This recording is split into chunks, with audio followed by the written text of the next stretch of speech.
Welcome, curious minds, to another deep dive. Today we're plunging into something really fundamental: what shapes fertility rates. Especially, in a dynamic emerging economy like Turkey. Yeah. You might think the answers are pretty straightforward, but our sources, they paint a surprisingly complex picture. Absolutely.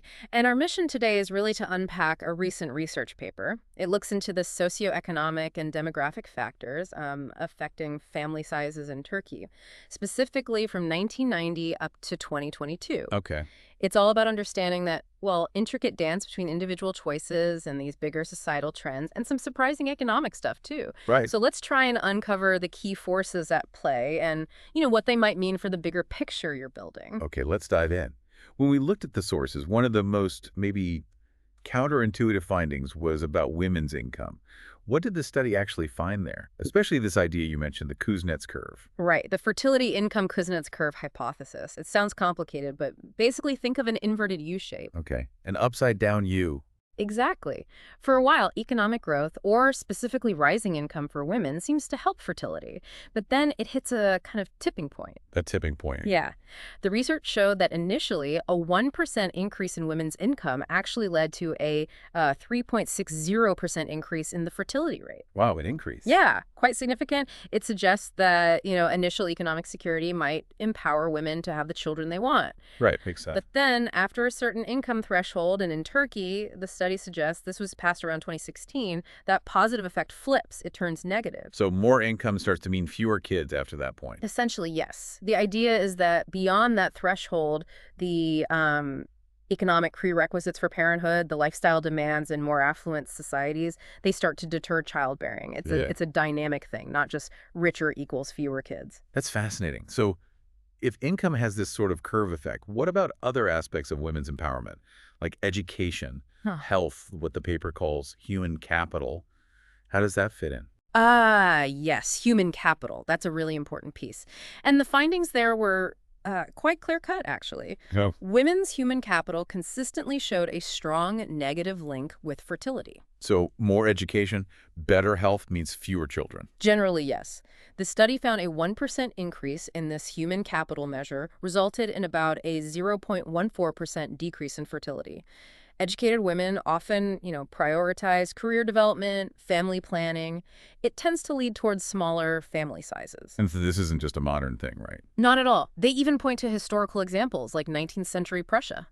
A 10 percentage point rise in women's primary schooling correlated with about 6 fewer children per 100 women. It reflects these broad societal shifts as opportunities change. Okay. And then there was another factor, women's participation in civil society. That's not just jobs, right? It's broader engagement. Exactly. It covers employment, but also involvement in community groups, civic life, that sort of thing. And how did that influence fertility, according to the study? That also showed a significant negative impact. A 1-unit increase in their index for civil participation led to roughly a 0.69% drop in fertility. Huh. So being more involved outside the home correlates with lower fertility too? It seems so. It likely points to those competing demands, between formal work, other societal roles, and raising children. Which really highlights the need for supportive policies, maybe? Flexible work, childcare. Precisely. Things that help women balance those different spheres. Now, here's one that surprised me a bit. Life expectancy. Intuitively, you might think longer lives mean, more time or opportunity for kids. What did the Turkey study find? Yeah, it's interesting. In this specific study, life expectancy at birth actually didn't show a statistically significant direct effect on fertility rates. Really? No direct links? Not a strong measurable one in this context. Now, obviously, life expectancy is hugely important. It reflects overall development, better health, which can have indirect effects. Sure. But the direct correlation with the number of children women were having wasn't strong here. Maybe other factors were just more dominant in decision-making during this period.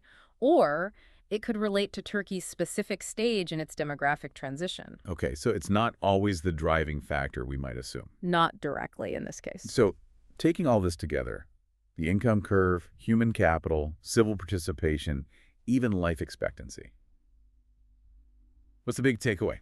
for you listening or for policymakers? Well, I think the main thing is understanding the complex interplay. It's economic factors, educational ones, sociocultural trends, all shaping demographics together. For policymakers, it really underlines that you need targeted, kind of nuanced approaches. It's not just about, say, boosting income. It's balancing that with real support systems, affordable childcare, definitely investing in women's education, promoting inclusive participation. Right, it's not just one single lever to That's pull. right. And I think this deep dive really shows us understanding fertility isn't just about the numbers. It's seeing how these big societal shifts, economic realities, and very personal choices are all deeply connected. For you listening, it's maybe a powerful reminder of how those macro trends, they really do influence our personal lives, our decisions. Perhaps it makes you think, how might these same factors be playing out, maybe differently, maybe similarly, in your own community? What are those subtle forces shaping the choices being made all around you?